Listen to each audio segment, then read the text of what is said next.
ETF index mutual funds నేర్చుకుని stock మార్కెట్లో రాణించాలనుకుంటున్నారా? వెంటనే ఈ నెంబర్కి కాల్ చేయండి.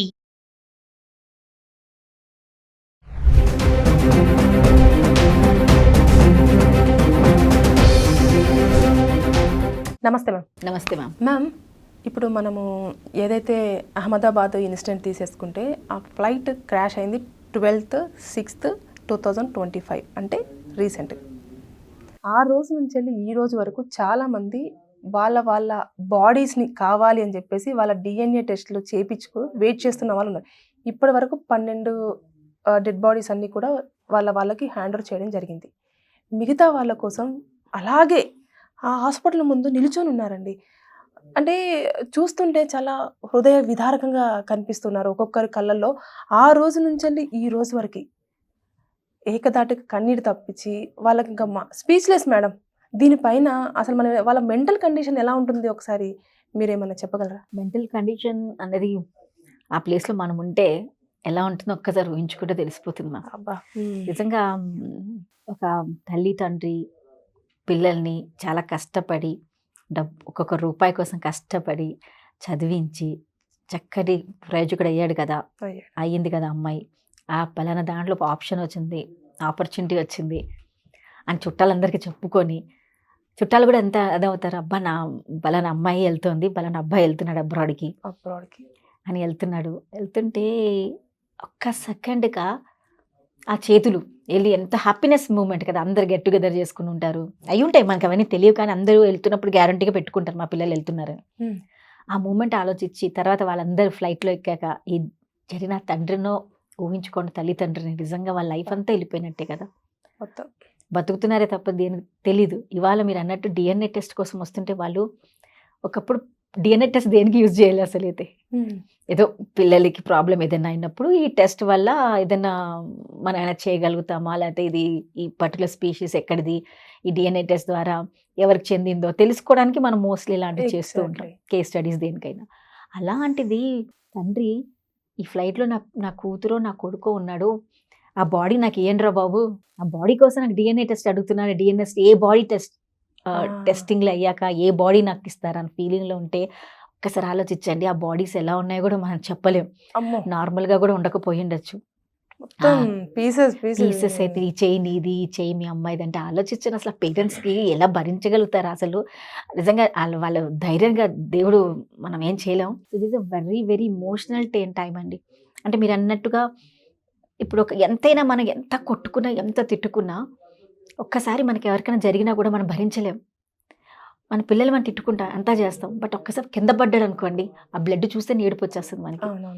అలాంటిది ఆ ఇమోషన్లో నించొని, నా డిఎన్ఏ టెస్ట్ కోసం నించొని ఎప్పుడు నా పిల్లల బాడీ నాకు ఇస్తారా, నా భార్య బాడీయో నా కొడుకు బాడీయో మా పేరెంట్స్ బాడీయా అని ఎదురు చూస్తున్న చూపు ఉంటుంది చూడండి. రియల్లీ అది ఎవరు భరించలేనిది. ఎందుకంటే ఇంకా వాళ్ళు సగం చచ్చిపోయినట్టే అక్కడ.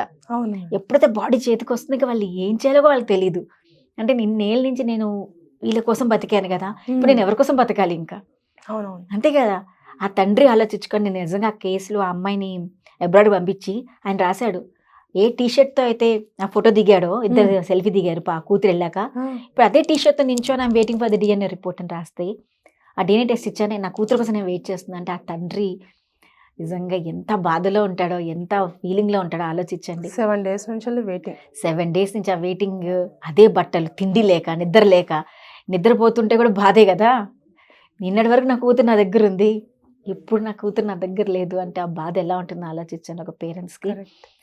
ఎందుకంటే ఆ ప్లేస్ నేను ఊహించుకోలేను, టు బి ఫ్రాంక్. ఎందుకంటే మనం అనుకుంటాం ఆ ప్లేస్లో మీకు ఎలా అనుకుని ఊహించుకోలేను, ఎందుకంటే నేను ఆ బాధని తీసుకోలేనే, అవునా కదా.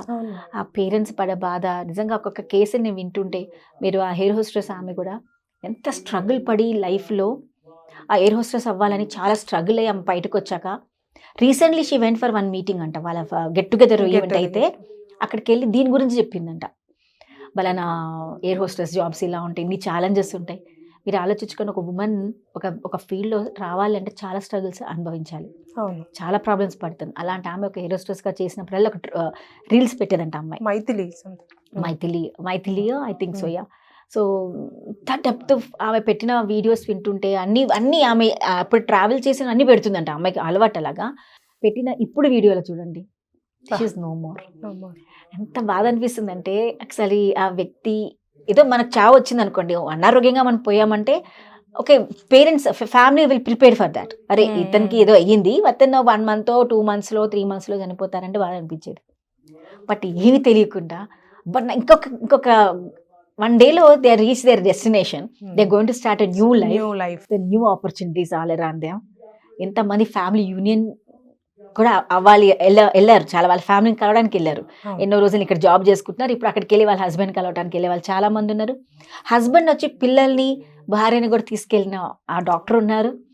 నిజంగా అక్కడ ఆ నాన్నగారు అండి, ఆ తండ్రి కూడా పెట్టారు.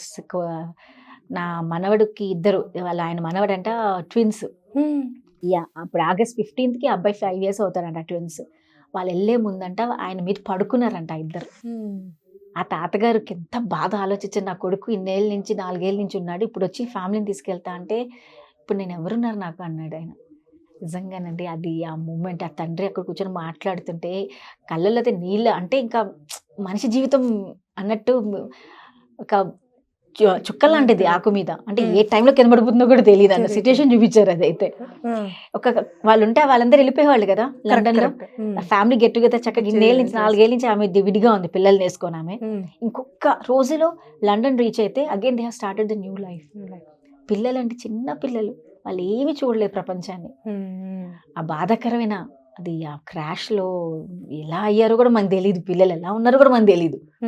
ఆ బాడీ ఇస్తుంటే తాతగారు మనసు ఎలా ఉంటుందో ఆలోచించండి. అప్ప అంత పెద్ద ఫ్యామిలీని తీసుకొని ఇదండి మీ బాడీ, ఇదిగో మీ DNA వీళ్ళకి మ్యాచ్ అయింది, ఇది మీ బాడీస్ ఇస్తుంటే ఆయన అసలు ఎలా తట్టుకుంటాడో ఆలోచించండి. అక్కడే ఆయన పని అయిపోతుంది అసలు అయితే నిజంగా.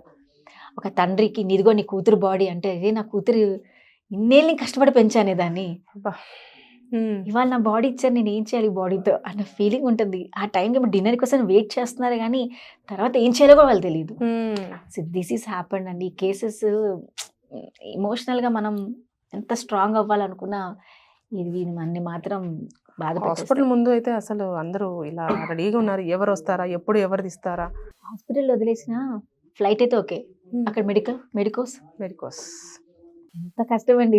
అంటే వాళ్ళు ఆ కాలేజీలో తింటానికి కూర్చుని నోట్లో ముద్దుండగానే ఇలా క్రాష్ అయిపోయింది.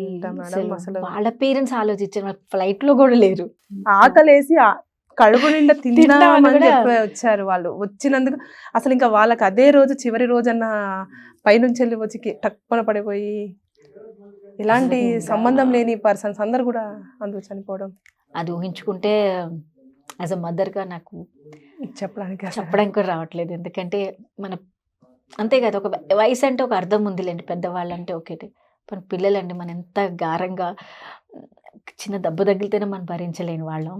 అలా పిల్లలు అనుకోకుండా అయిపోతే నిజంగా ఇట్ ఇస్ చాలా చాలా కష్టం. అంటే వాళ్ళు వెళ్ళిన నా కొడుకు నా కూతురు మళ్ళీ రాదు అన్న తటపన ఆ తండ్రికి అక్కడ నించొని, తల్లిదండ్రులు అక్కడ నించొని వెళ్ళిపోతే వెళ్ళే వాళ్ళు ఇలా వస్తున్నారన్న బాధ. రిసీవింగ్ ఎండ్ ఇప్పుడు అక్కడికి వెళ్తే వాళ్ళ చుట్టాలు ఎవరు అబ్బా రారా వచ్చాము లండన్కి వచ్చిన వెంటనే వీళ్ళ రిలేటివ్స్ ఎవరో ఒక రిసీవింగ్ ఎండ్ పాయింట్ వేరేగా ఉండేదేమో. బట్ ఇక్కడ రిసీవింగ్ ఎండ్ ఎలా మారిపోయిందో చూడండి ఒక్క సిచ్యువేషన్ వల్ల. Within 15 minutes life has changed. చాలా బాధాకరంగా ఆ టైంలో అక్కడి నుంచి చూడాలంటే కష్టమే పేరెంట్స్. నిజమే మ్యామ్. అసలు ఆ DNA టెస్ట్ కోసం అని వాళ్ళు ఇచ్చిన తర్వాత బాడీస్ ఇస్తుంటే ఒక్కొక్కరు వాళ్ళ వేదన మనము వీడియోలలో చూస్తుంటే కూడా అసలు మనమే అంటే అన్నోన్ పర్సన్స్ వాళ్ళు మనకి నిజంగా చెప్పాలంటే మనమే తట్టుకోలేకపోతున్నాం. ఫ్యామిలీ మెంబర్స్ ఇంకా వాళ్ళను ఎలా అసలు ఎవరు ఎలా ఓదారుస్తారు అనేది కూడా ఒక పెద్ద క్వశ్చన్ మార్కే. వాళ్ళ బాధ నుంచి త్వరగా బయటికి రావాలని చెప్పేసి మనం కూడా కోరుకుందాం. Thank you.